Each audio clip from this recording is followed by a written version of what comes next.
Well, I see a okay, great. So someone hit that record button. All right. Becky, we're praying for your audio. I know what it's like. So, unfortunately, I have firsthand experience with having had my audio and everything cutting out right before a presentation. So, we're going to keep our fingers crossed that Becky's audio comes back. And Joy, we're glad you could be here with us. I know Joy is on her way to Nagara in Oklahoma. So, thanks, Joy, for joining us on the road. I think, let's see, I recognize several names here in the chat, but not quite everyone. I'm also delighted to see that Karen, Lopez, Susan are here. But if there's anyone else who would like to briefly introduce themselves in the chat and where they're coming from, we would really appreciate it.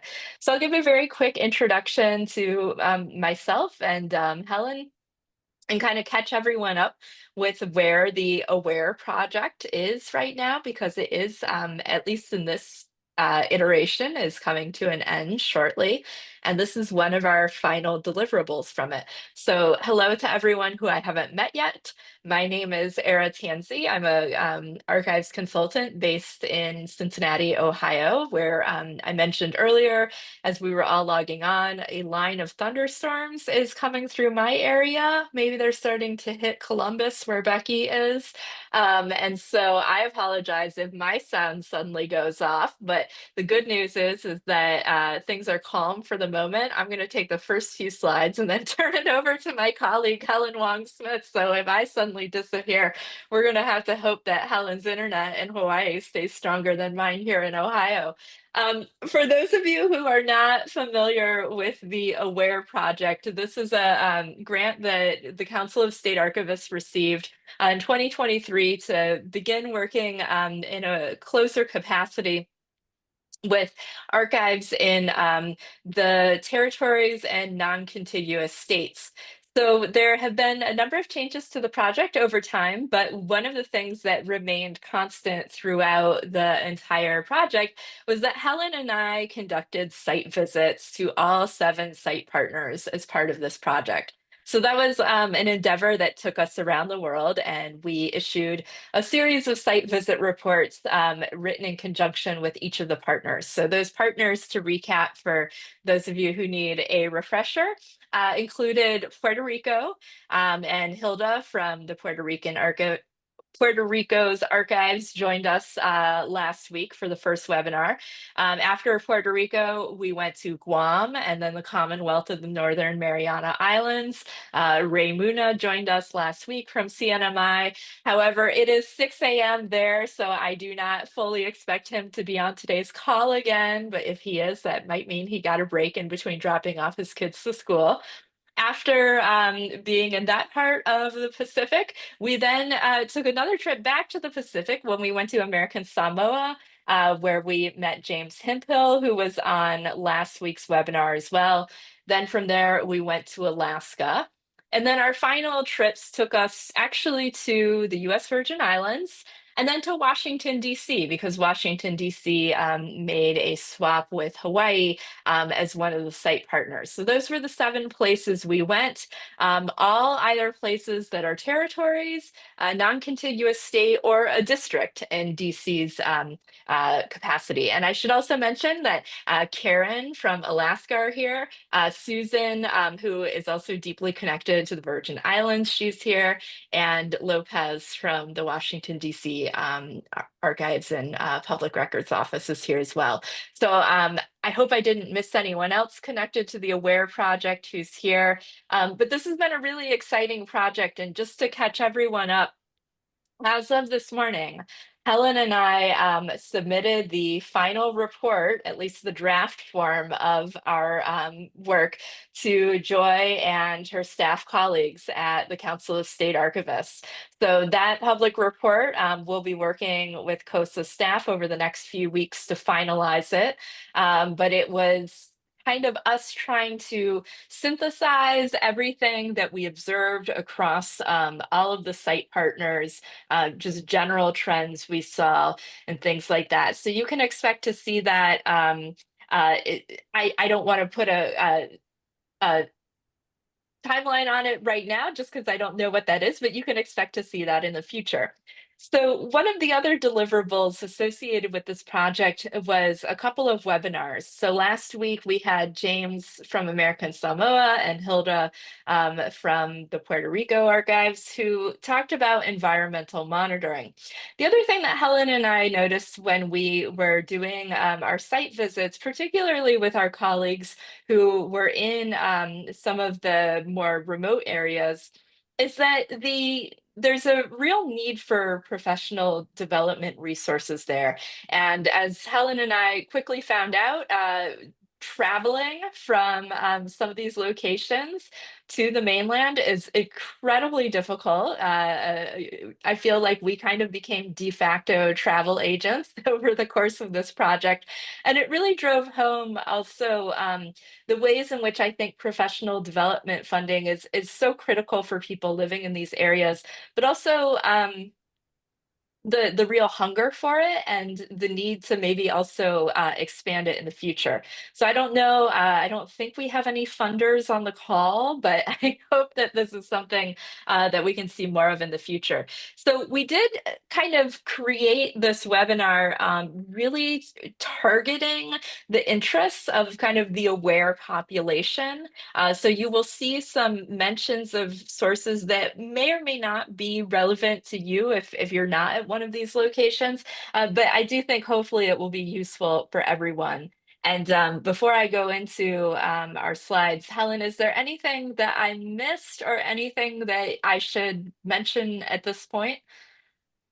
No, I just want to thank those who are not part of the AWARE project for joining us today.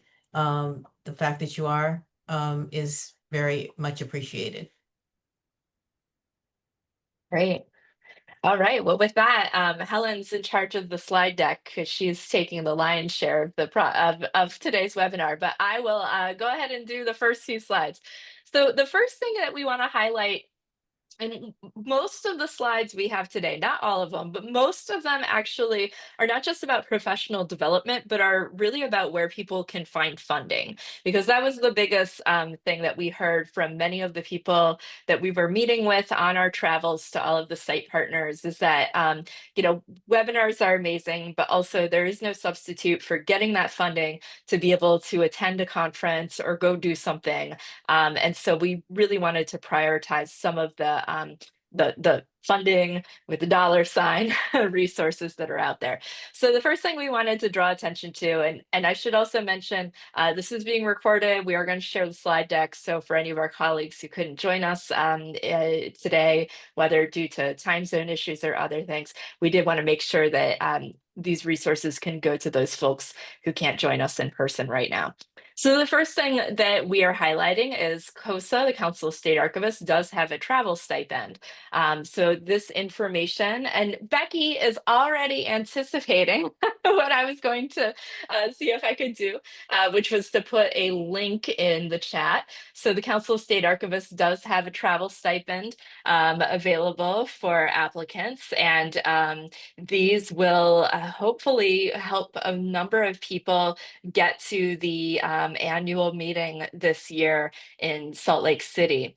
I believe, let's see, I'm looking at the deadlines. It sounds like if this is of interest to you, if my math is mathing, it sounds like we have about 8 days left. And maybe if there's, I know Joy and Becky are on the call, have all the funds been expended yet, or is there still a window people can submit an application? I was just checking. The last time I looked, there were still funds available. All right. Yes. There are still funds available. So if you have not applied and are interested, please apply. Please apply. Yes. Thank you for confirming that, Joy. Much appreciated. I used to be, back when I worked at the University of Cincinnati, I was occasionally in a travel funding or professional development funding committee capacity. And we always told people, apply for everything, because the more the funds get used up and exhausted quickly, the more demand it shows. And maybe that's an opening for increasing funding in the future. So don't want to speak for Council of State Archivists, but definitely want to encourage everyone to apply for this if they have need. Helen, can we go to the next slide? So CoSA also has a number of affinity and working groups, and I know that many of you are already participants in this. I know that especially anyone who's part of the AWARE project is already automatically in the Territorial Archivist Affinity Group. So I do post all of the updates that are coming from the AWARE project. I do post that to the affinity group message board on there. And I guess I just want to check, since there's so many options for this group, or for the Council of State Archivists, before we move on, Becky or Joy, are there any particular affinity or working groups that you would like to plug, or maybe people who are in here? I bet we have some chairs of some of these groups if anyone wants to make a quick plug for which one you want to recruit for. I will just say that there is the Electronic Records Day working group, which is about to get started. So if you're interested in helping plan activities for Electronic Records Day, that is a great one to get involved with. It's also a very limited time one because it's just for Electronic Records Day. So if you want to just get your feet wet in helping with something, it's not a huge time commitment. And I think the other one is chatting with colleagues. They plan and organize all of the discussions that you can all have with each other. So if there's something that you have on your mind that you would like to discuss with your colleagues, it's a great way to just help plan those out going into probably going into next year now. I think they have most of them this year already planned out, but it's a great way to get involved as well. But all of them are great to be involved in, so. Okay. Let's go on to our next slide. And we also wanted to plug the Council of State Archivists State Electronic Records Initiative, the SIRI initiative, which is making sure that people are educated about electronic records management and creating a community of practice. So there is a webinar series, there's extensive unconference notes available. And if you're also interested in reading the strategic plan, we have that here too. So as Helen noted, she put a ton of work into making this incredibly rich slide deck. So everything that you see that is underlined here is a hyperlink. So if you don't catch the links that Becky and others are popping into the chat, once you get access to the slide deck, you can also click the links there and you will have access to all this. So Helen, I'm going to turn it over to you and you let me know Okay. how I can support you through the next several slides. I shall. Thank you so much. Okay, so like I said, there's a plethora of I always say that wrong, of professional development, but I did hone in on those that have funding opportunities. So Nagara is actually one that is pretty darn decent. And so, many times, of course, when I pull this together, it was for the coming up, but at least you have the link so that when the next cycle is ready, you can go to that particular website. And so this is so that you can attend the annual conference where Joy is now. And that is many times they will have a requirement to providing a blog post or some kind of write-up that you share your experience and the benefit of receiving this travel scholarship. So that's a very powerful thing, because not only does it get you there so that you can conduct your professional development and networking, but it shows people after the fact what you got out of it. And at that time, you can also say, and I really need this help, and you never know who's going to follow up on that.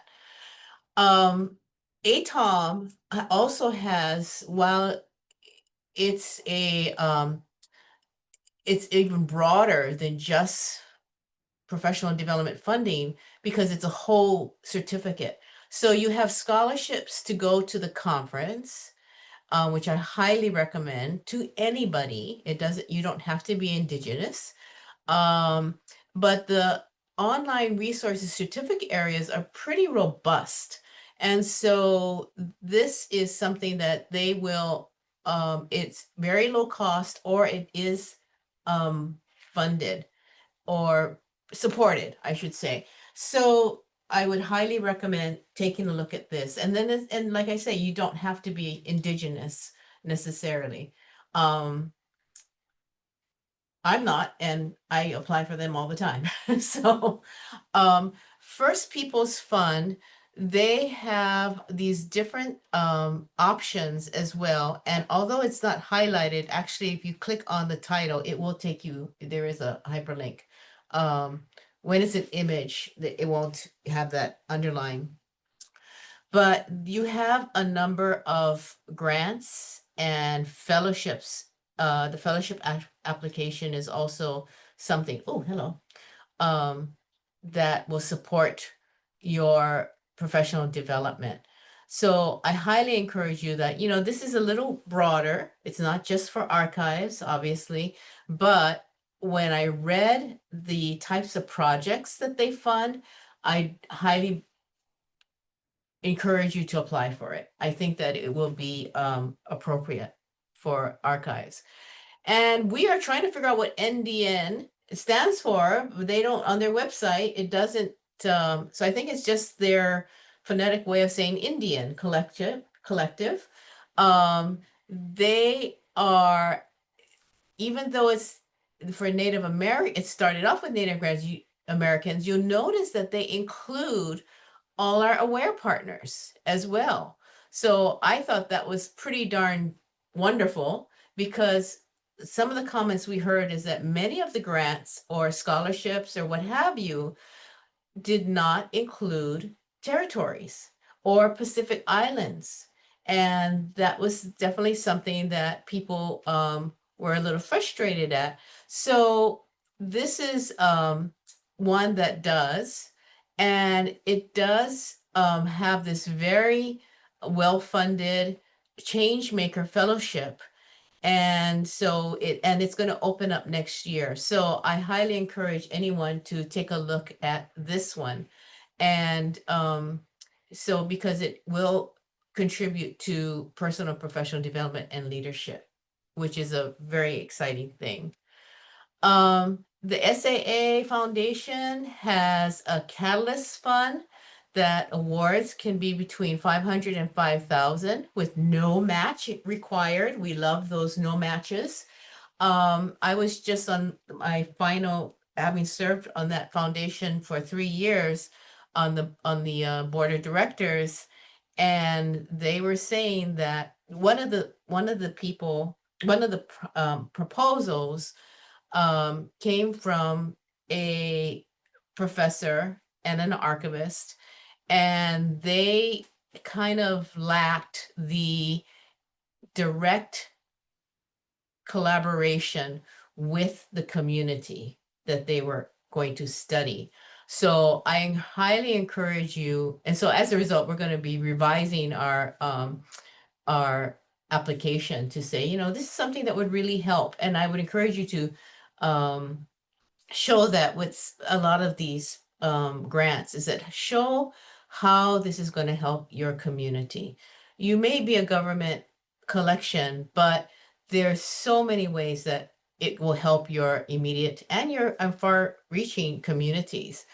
So especially when you're like Karen, where, you know, you may have a state, but you've got people so dispersed, I think that would really help as well.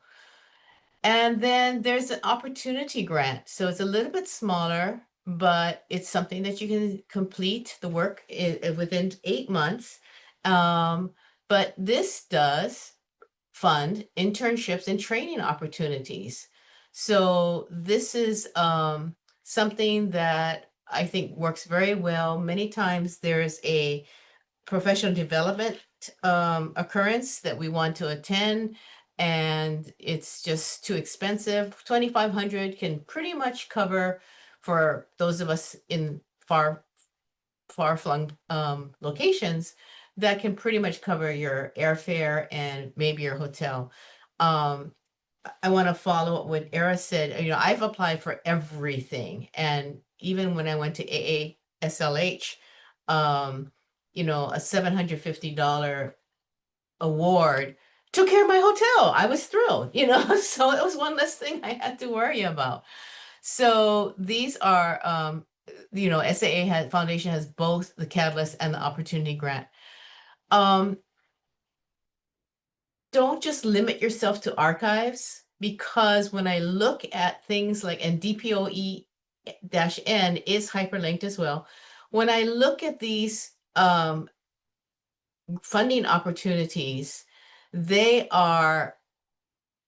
can include collections and so on. So here you have some of the types of offerings that they provide. These are actually different organizations. We have the micro grants, and then DPOEN is a different organization. But that's, you know, they're out there.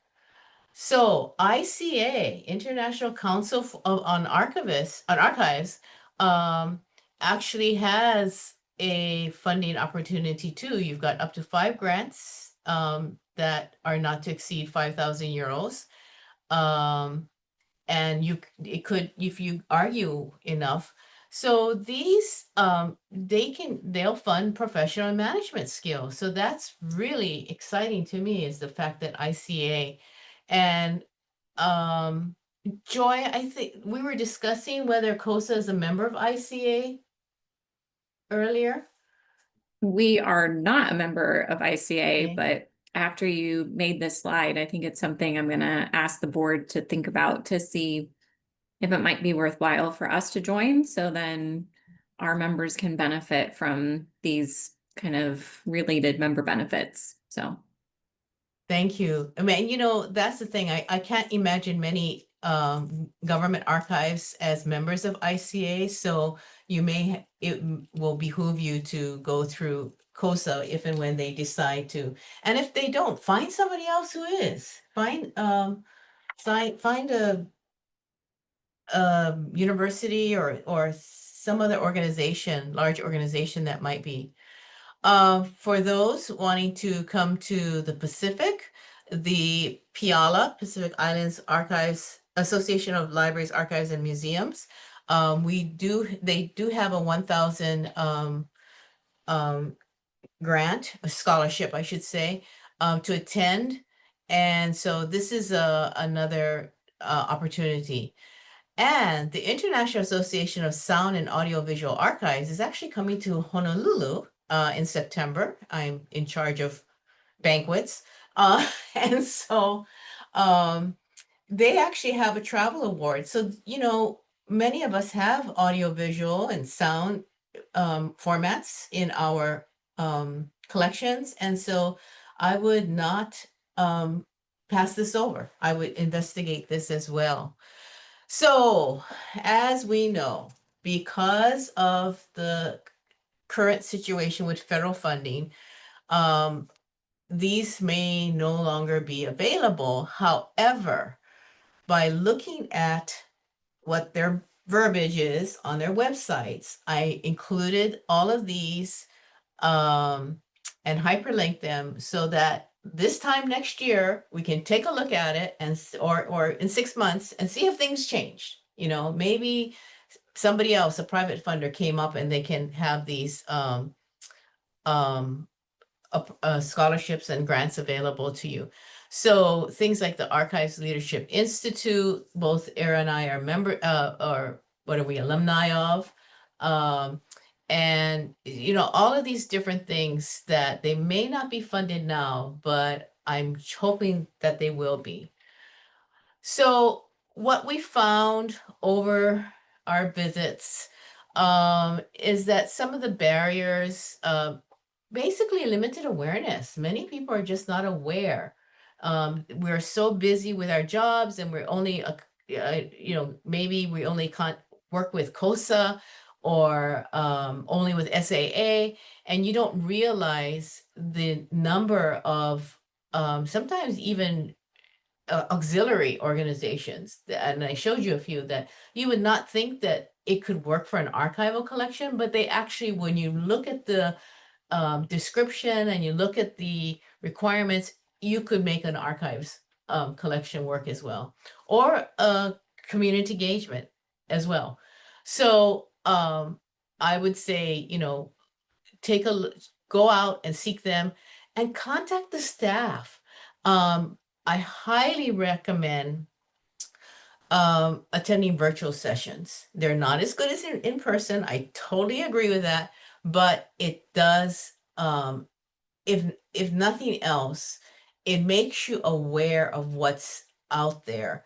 And it gives you enough information that you can probably find another source, a source of funding, I should say. So, and of course, networking, and then you could do that through your affinity groups, through your working groups. Highly recommend. Something that I had never heard of is microlearning. And basically, that's just like a shot in the dark, just a one shot type of professional development opportunity.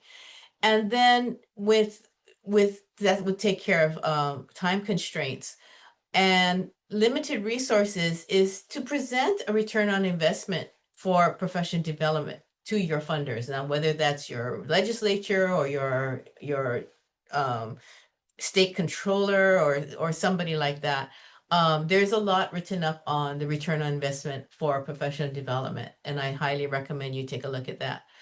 And then logistical challenges. What I would actually, people don't think of this, but you know, when you want professional development for your staff, sometimes it's beneficial to invite them to come to your place so that you can open it up to all staff. I'm always amazed when people are willing to fly me out from the middle of the Pacific, but then I realize it's cheaper for them, to just fly one person. And this goes back into the days of, I mean, this is how, I don't want to say desperate, I'm not going to say frugal, but innovative. So many years ago, I had Nancy, so she was Zimmerman back then, Lenoyo now, just before she became our state archivist for California. I had her, when I visited her collection and saw the Robert Kennedy assassination collection and how rich it was, I said, oh yeah, she said, this is perfect case study. You know, it covers access, restrictions, everything, just everything. And so I flew her out to Hawaii, and basically all we could afford really was her airfare. And she stayed with one of our members in their house. And, you know, most of us are pretty chill people. So I would encourage you that sometimes if you find somebody who would make a wonderful instructor to navigate, to negotiate, having them come out to your place. And you know, Eira and I thoroughly enjoyed Juneau. So, well, you know, I was a little nervous about going to Alaska with my thin tropical blood, but it was fabulous. So, I would encourage you to do that. So with that, I'll end the slideshow and turn it over to Eira and whoever else wants to ask questions. Yeah, one of the things that I'll just to kind of recap a couple things Helen said that I think are germane to one of the goals of the AWARE project is, I know that let's see, in terms of people who are in remote locations, I know we have Karen and Susan on the call. I'm not sure if anyone else on here is uh, in a more remote location, but I think it was really important for CoSA to identify sort of what those barriers are for accessing professional development funding, since as a membership association, like professional development is CoSA's bread and butter. So I think we were hoping to have, we don't have to take the whole half hour, but we were hoping to have maybe some conversation around that. And also, I would just suggest or request if there are any other scholarships, grants, things that are a real slam dunk that the rest of the community would know about that we could share. That would be great too. And I guess Joy or Becky, if there's anything else you think we should cover in our remaining time together, by all means, the floor is yours as well. Yeah, I think that the topics that you brought up are excellent. And I also, as somebody who has benefited from travel stipends and someone who has given travel stipends, I think that one of the biggest barriers is not applying because you think you're not going to get it. And in a lot of situations, you may be the only person that applies and you will get it because these groups want to give away the money. That's how it's budgeted. It's better for their accounting and bookkeeping, and they need to invest in the community that they're trying to nurture. So if you ever need somebody who can encourage you to just hit submit, please let us know. I am more than happy to be that person. If you're feeling like you just want some editing help, I mean, there's just a whole community around you that is glad to offer that support and encouragement. If you need a recommendation, if there has to be a person that is, putting a check mark next to you, don't let those things be a barrier for you.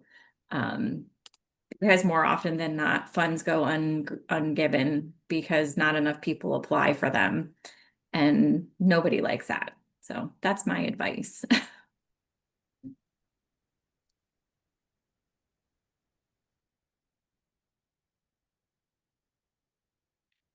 Erin, you looked like I saw you come on camera, which made me think that you had something ready to share.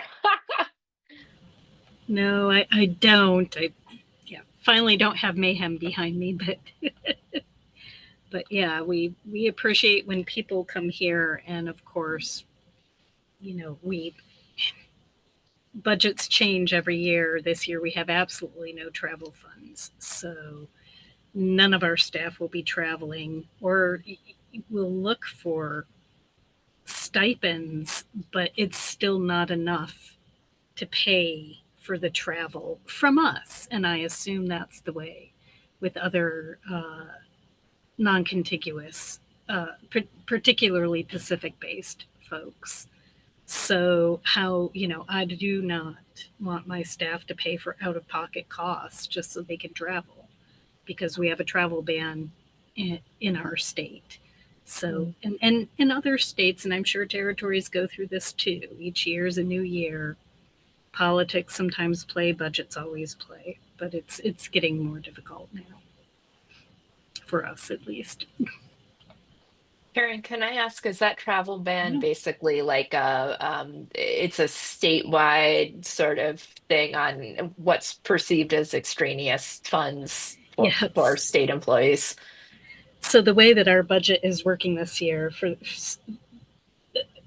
the past few years, we submit a travel plan first. So we submit what are called subscriptions, which could be like CoSA dues or Nagara dues or things that we do on an annual basis. And that gets approved by our Office of Management and Budget as a whole. Travel, we then submit separately, and that gets approved as a whole. And this year there is a travel ban. So the only folks that seem to be exempt are anything that affect public safety. So for instance, ferrying somebody to a correctional facility because we have no roads, so planes are truly the way to go. But it's affecting us. So for our division, it affects us because we have a museum in Sitka, Alaska, which has to be flown to. It's on an island. But and there's lots of folks. They have no staff to speak of. They have 3 employees. If one's on vacation and the other 2 are out sick, and they're expected to remain open to make money so it can pay for the facility during cruise ship season, suddenly they have to close their doors because no one from Juneau is allowed to fly down there to keep the place open, or to replace light bulbs, or to fix, to do maintenance. So in our case, it's not life threatening, but in the case of public safety or others, it could be. I will be coming to CoSA. I will be, CoSA will reimburse me up to the limit of our instance. The rest will come out of my pocket this year. And I never expect that for the rest of our staff. But that's where we're at. That reminds me, I see Susan has her hand up, but I'm also going to say that Karen gets support and Lopez from CoSA because they serve on our board. And so if you're looking for travel funds, often serving on the board or being in some sort of leadership position can be a nice way to get some support there with a cost, but I love that plug for the benefits of serving in professional leadership capacities. Thank you for making that plug, Joy, because I know I'm not speaking as a Society of American Archivists Council member officially here, but I will say that I think it is often very difficult in some of our professional associations to get people to run for things. So I think that's awesome that CoSA offers that.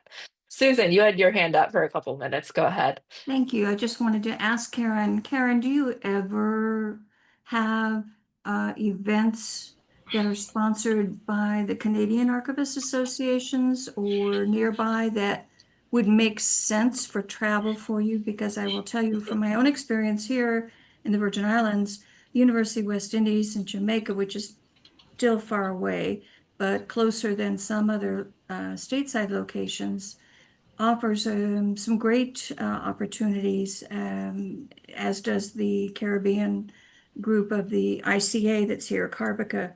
So just wondered if you had that also in Canada. So we are not allowed to travel out of country, which makes it difficult when we have to drive through Canada if we're in a state vehicle or anything else to do certain things. I personally am a member of 2 different, Canadian-based societies because we're right here with British Columbia.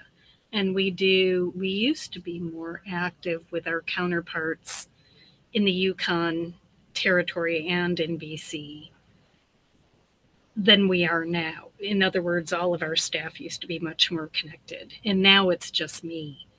But again, that's all on a personal dime, not on the government. Plus, we're just not allowed to go. We cannot go to Vancouver for those events.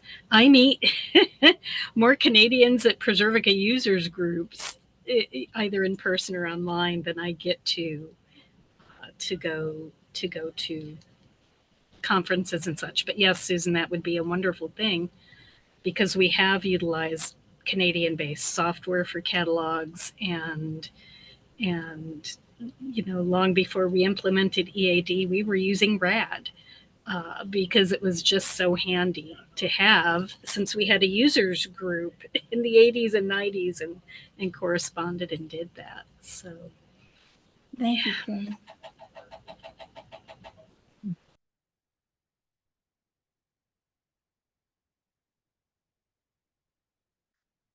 All right. Anyone else? Any other don't want to rush off too quickly, but any other thoughts on things that we could do to improve professional development funding, or other shout outs to other sources we may have missed? I don't know. I think Susan, you point out a good point. And if I recall correctly, Puerto Rico is working with different pan-national archives. But the fact that some of us could work with other pan-national archives that are in our physical locale, but do have these, like I have barriers. I suspect others have these political barriers too. That's something I think about, but I hadn't Well, really thought I'll give you a local example here, and that is we have a community here in the Caribbean that focuses just on the Caribbean basin, geopolitical organizations, and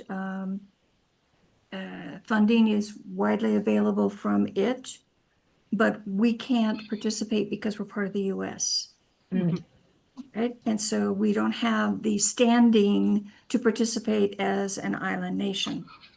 When my colleague over in the British Virgin Islands and I were working to put a collaboration together for training, they had some resources, some equipment that we did not have, and likewise we had equipment that they didn't have, and so we had worked up this idea that we would have training in both locations. They were only a ferry ride away, less than 10 miles. And so we applied to ICA and said, we would like to do this. And they wrote back and said that our application was denied. I think we'd asked for maybe 10,000. It was under PCOM program. I think it was maybe 10,000, maybe 15 at most. And they said no, because we believe that you have other resources in the US that you can apply to. So there you go. Damned if you do, damned if you don't. So either way, we can't. I see Lopez nodding. We can't catch a break, and so we are, like you, were under a travel ban as well, or were last time I was archivist, and I believe that's still the case, to the point where I've heard our archives, library, and museum staff tell me that they can't even get money and approval to travel between the islands. So on business that pertains to those structures on all three islands. So this is no way to run a government.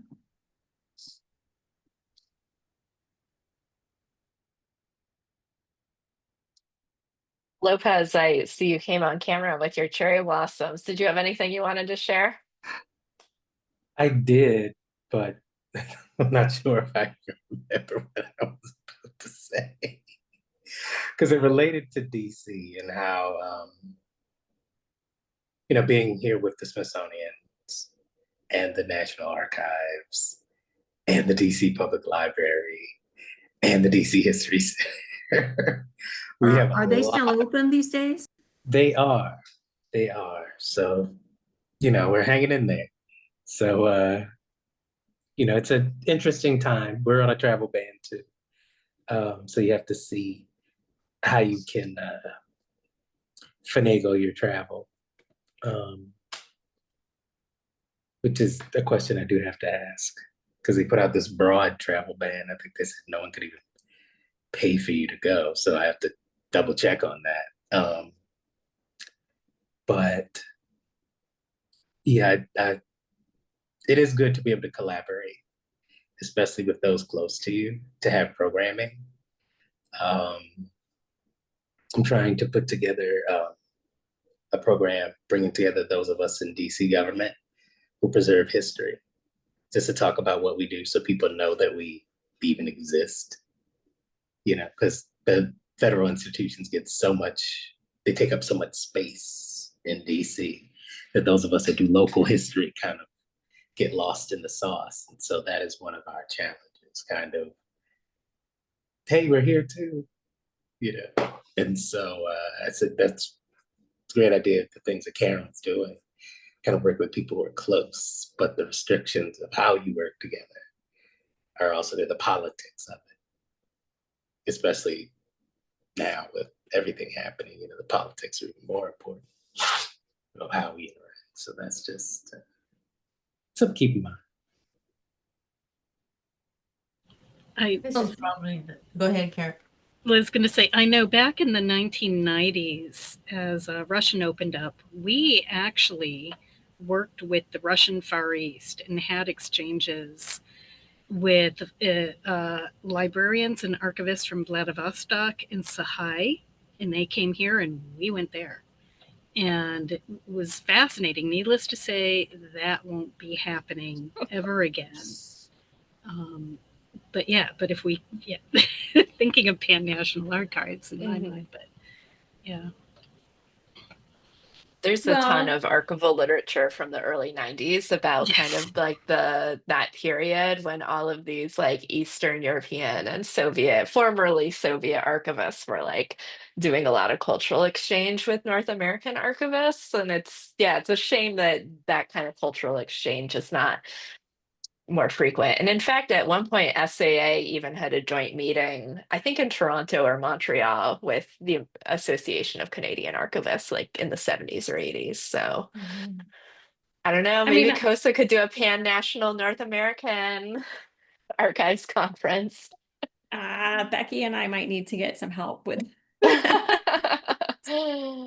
And but I feel like as somebody new to the government sector, I think that that's part of the fascinating part of this. In this moment right now, we say never, it will never happen again, but maybe it will. It might be 100 years from now, but you never know. And as archivists, that's part of the beauty of the profession, is to be documenting this good work that's done in the moments where we can work swiftly and accomplish positive collaboration.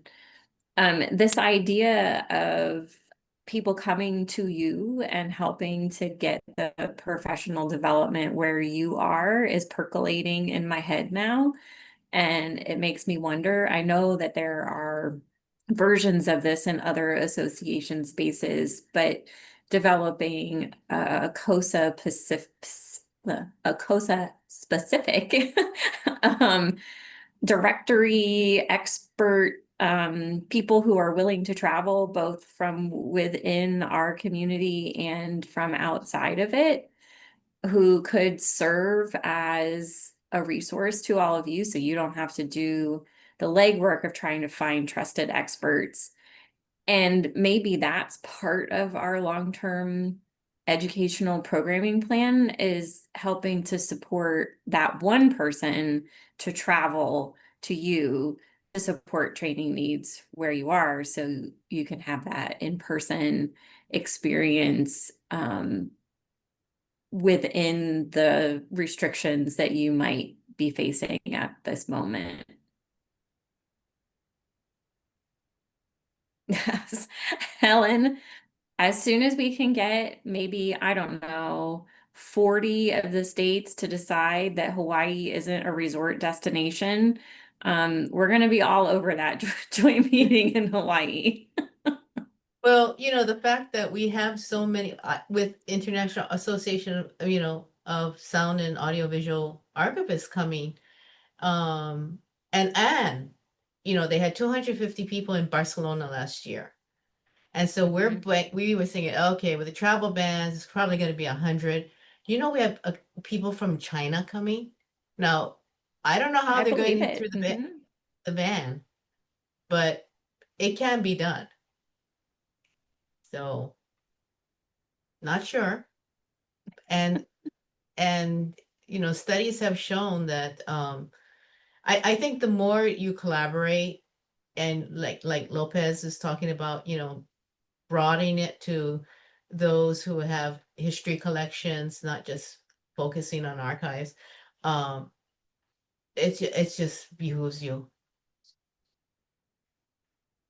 Susan, hand up. Yeah, and I was going to say, Helen, I'm happy to close it out if you have to run to the reference desk, Helen. Okay, sounds good. Thank you. Susan, go ahead. Quick question to you and Helen before she leaves. Sure.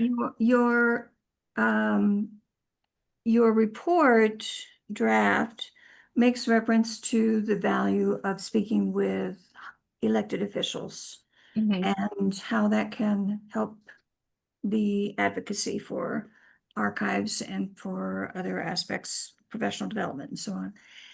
In the visitations that you made, how many times did you meet with elected officials, and who, not who they were, but what positions were they in? So the times when we had, I'm trying to think, I know that happened when we were in the Virgin Islands, and it happened when we were in Guam. And was there someone from American Samoa, or were those just other government officials?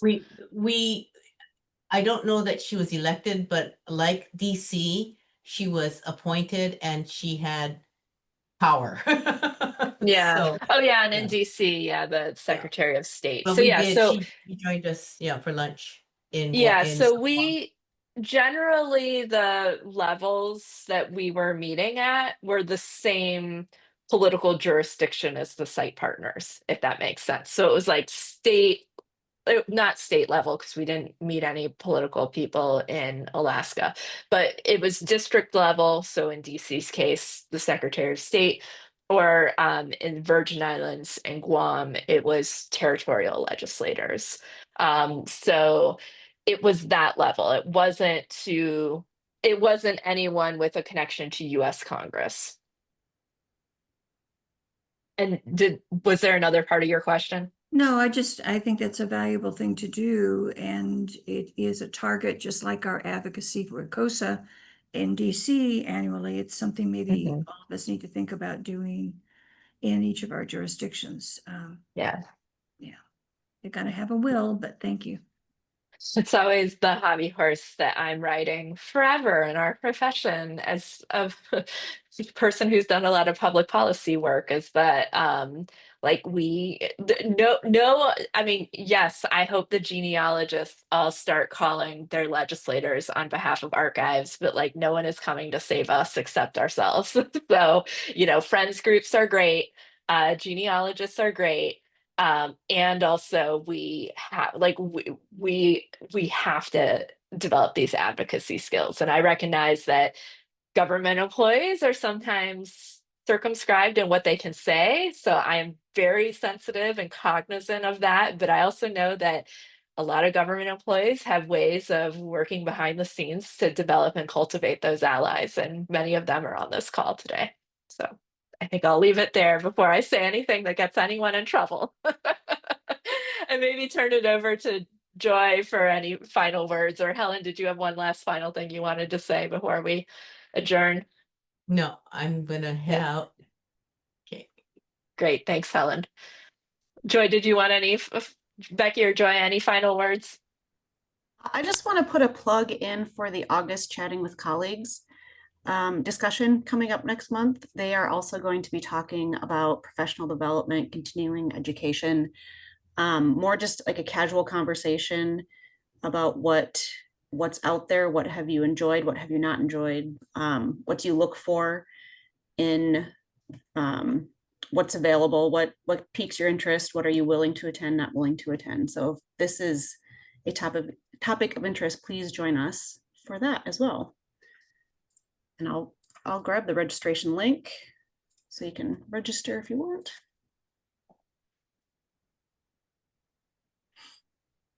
That was all I had. All right. Great. Thank you.